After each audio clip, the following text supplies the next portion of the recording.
অথচ রাজনীতি সর্বোৎকৃষ্ট ভালো নীতি।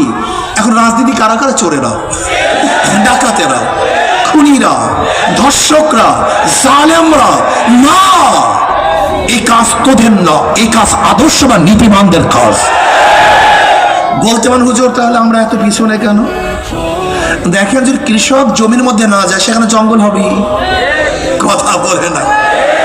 যত মরমর পাথরের বিল্ডিং হোক না কেন, ব্যক্তিরা না থাকলে মাকড়সা এবং সাপ সেখানে বাসা বাঁধবেই। ভালো লোকগুলি রাজনীতিতে ছিল না, ডাকাতরা ছিল, গুন্ডারা ছিল, বদমাশরা ছিল। এই ঘরকে সমস্ত হিংস্র প্রাণীরা সাপ বিচ্ছু দখল করে ফেলেছে। আমার জমি সব আগাছায় ভরে গেছে।